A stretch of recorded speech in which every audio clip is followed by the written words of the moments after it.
How's it going, everyone? So, let me see if I can figure out how to use all this stuff. Beautiful.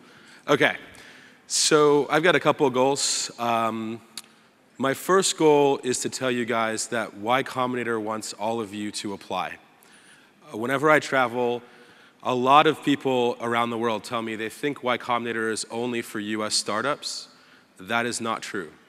Over 10% of the companies we've funded have had international founders, and one of my goals is to increase that. Applications are actually due mid-October, so apply to YC. That's my first goal. My second goal is to tell you just a little bit about Y Combinator, just so you have a sense of the scale and why you might consider applying. It's about 9 years old now. We've invested in about 700 companies. The combined value of Y Combinator companies to date is close to $30 billion. And on our average demo day, which we run twice a year, Y Combinator companies raise approximately $100 million. So in terms of coming to YC, it puts you in a great position to push your startup forward in terms of the advice, alumni network, and of course, fundraising. So now, I've actually done 2 YC companies. The first was Justin TV, which later became Twitch. The second was Socialcam. I've worked with about 200 YC startups as a part-time founder over the past 2 years. And when I get back to the States in November, I'm going to join as a full-time partner. And I thought the most helpful thing for everyone here would give you all of the best advice I've ever gotten over the last 8 years. So I'm going to go really, really fast. But this is it. Like literally, this is all the smart stuff I know, period. And it's all in like maybe 14 slides, so it's really fast. All right, let's go. How to start a technical startup. First one, 2 to 4 co-founders, at least 50% engineering. They all have to have somewhat around a year's worth of money in the bank, but that doesn't mean a year's worth of money living in a 1-bedroom apartment, like in a high-rise. That means a year's worth of money eating ramen noodles and being very poor. And everyone has to have quit their jobs. This is what you need to start a startup. Notice, no idea is required. You just need this. That's it. Second, idea. I always think that it's better to start brainstorming with your teammates. Typically, one member of the team has the kernel of an idea, they'll become the company. But it's always best, before that gets too solidified, to discuss it with your teammates so that everyone buys in and gets ownership. We tend to like companies who are trying to solve personal problems. Every investor says that. The real thing is, we like companies where the founders know what the hell the companies are doing and know what the problem is. So if it's not solving your problem, it should be solving a problem that you're very, very aware of. And then the other thing I tell founders is try to focus on daily and weekly problems as opposed to monthly or yearly problems. It's a lot easier to do something like Uber. The typical person in America has to figure out how to get somewhere 3 times a day. It's a lot harder to do a car sales website. The typical person in America only buys a car once every 7 years. So try to focus on daily and weekly problems. It tends to be a lot more successful. Market. This is an area that like people talk so much about. Do an hour of research. Figure out whether there are billions of dollars being made in your market, and use your competitor's product. After that, I don't care. Legal. If you guys are interested in raising money in the US, you're gonna have to incorporate in the US. That is a very, very, very simple process. For $250 and clerky.com, you can have an American company and you can raise money from American investors. So yeah, that's easy. Let's demystify that. MVP, most viable product. This is where most companies will screw up. Where most companies will screw up is on team. This is the second place most companies will screw up. How can you get something into people's hands? I can't tell you, I've done this many times myself. The #1 piece of advice we give to YC companies before they launch is launch. I can't tell you how many people will just sit there and iterate before users ever see anything. So when I ask a company how long it's going to take to launch, I always just ask them, why does it take longer than 2 months?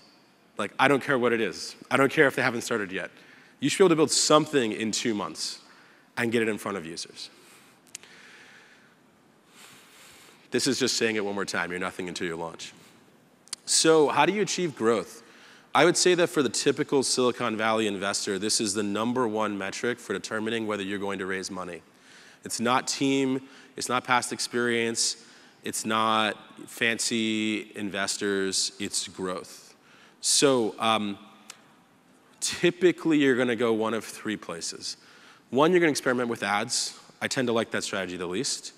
The second, if you're B2B, you really wanna focus on reference customers. The customers who you can provide amazing service to, who is gonna talk to other people in their industry and spread the word about you. The last one, if you're doing anything related to consumer, whether it's consumer services, social media, et cetera, usage should equal sharing. I can't tell you how many founders I've talked to said, oh, I'm going to make my thing go viral. Well, if you wanna make your thing go viral, it doesn't mean just adding a share button.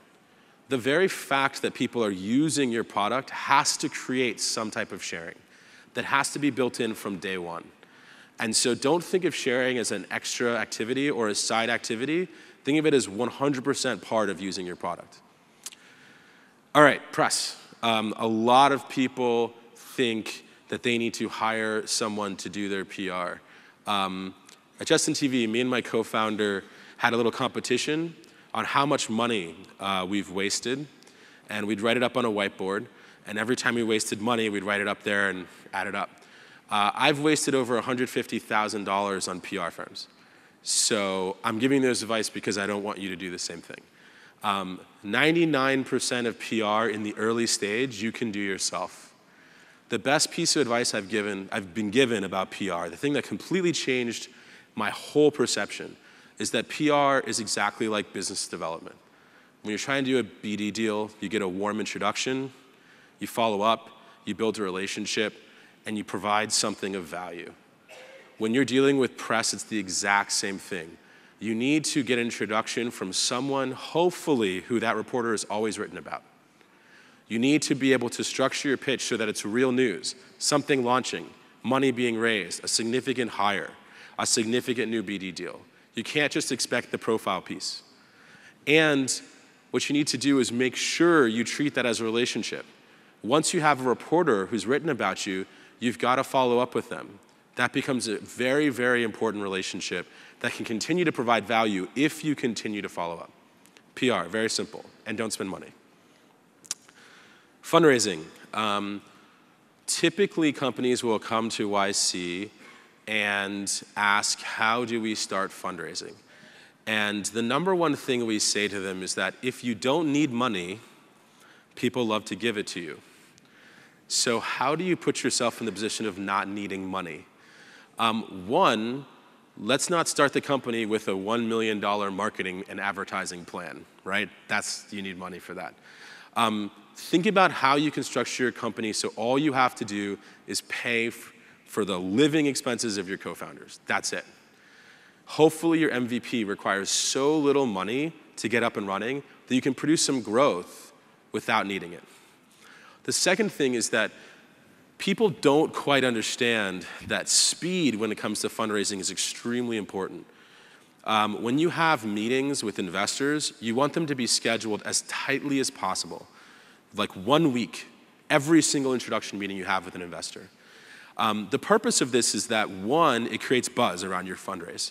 2, it lines all the investors up. So if one investor wants to take a step forward, you can contact everyone else you just met in the previous week and said, hey, look, we've got someone on hook here. Do you want to come along or not? The biggest mistake we see people make is doing these investment meetings serially. I'll take one this week, I'll take one next week, I'll take one the week after that. Investors move because they have a fear of missing out, FOMO. You're not creating a fear of missing out if you're only talking to them one at a time. The last thing is have growth. Having growth is like the solution to every single problem.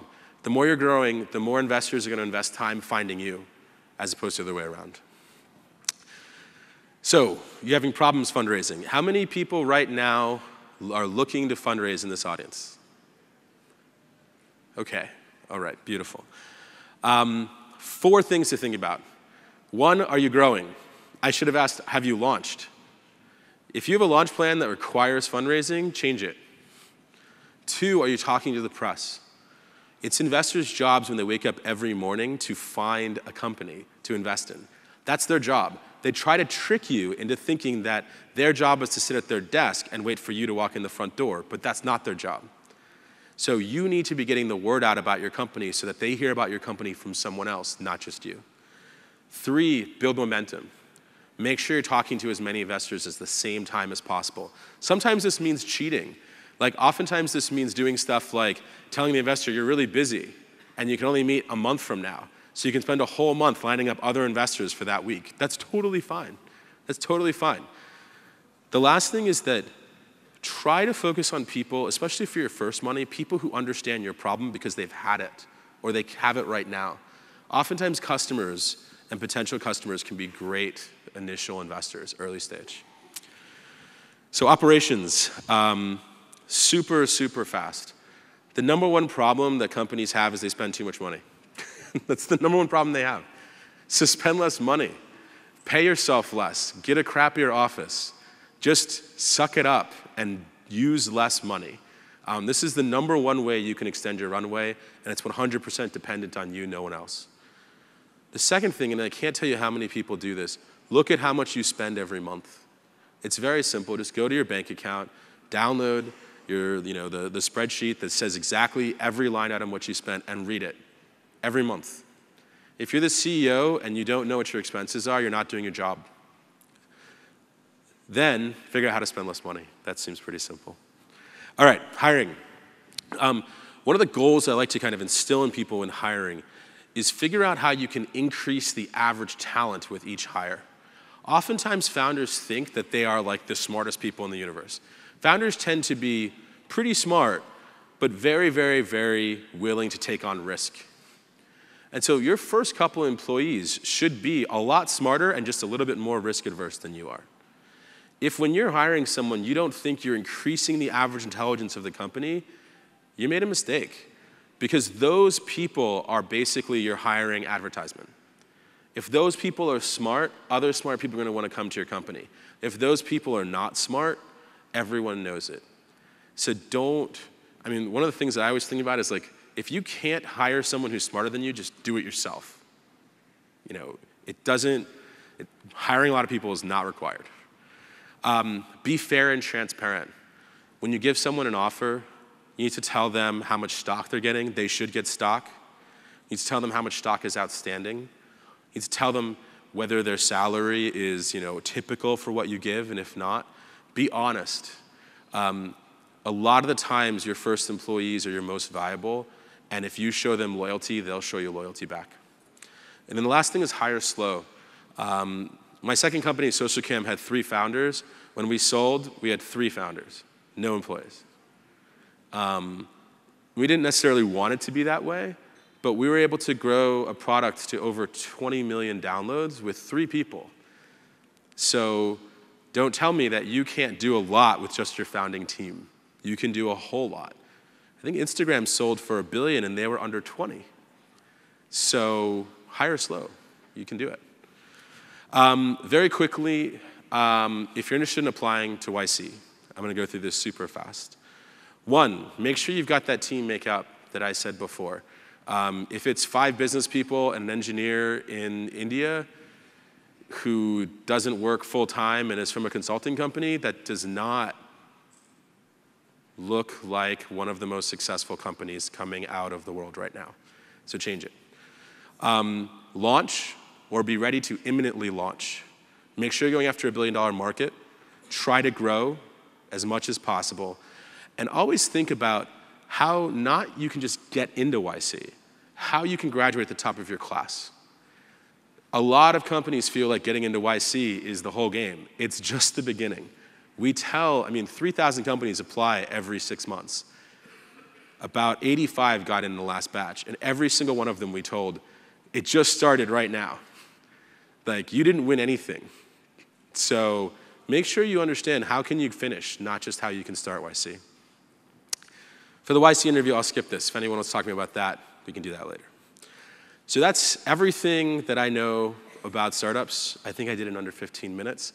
A couple things. If any of you guys want to apply to YC or considering it, I'm going to be here all afternoon in the VIP section. You can grab me for 10 minutes, ask me whatever you want.